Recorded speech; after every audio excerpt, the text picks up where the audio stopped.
This is the garden at the beginning of May. The first thing you see is a well, which has winter jasmine and red roses trained around it. As you come further into the garden, there are some beds on the left which have shrub roses in the middle and lavender around the edges.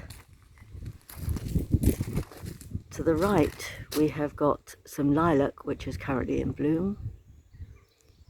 Underneath that, you can see a bed that sweeps round and has masses of geraniums in it that flower from the middle of summer through to the autumn. And that curves round to the copper beech, which is quite a large tree and is probably around 150 years old. And then we have a similarly aged tree, which is a clipped yew just here. And as we keep going further up the garden, you pass the seating area, which is a lovely sun trap at tea time. And my very patient dog.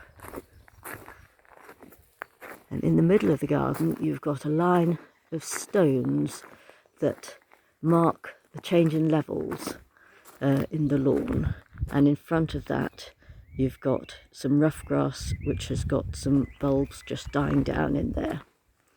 And then the main herbaceous border starts on the left, and this lasts for the rest of the garden.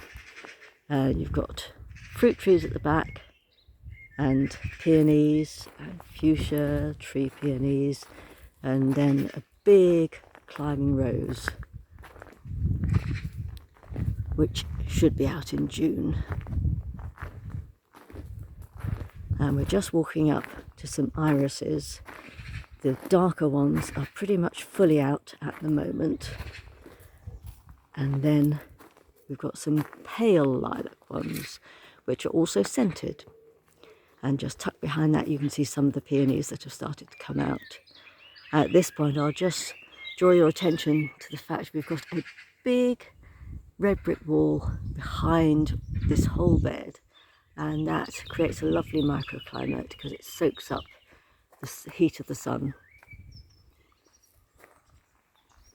And then as we look round, you've got the top lawn, which in Edwardian times was levelled to make a tennis court.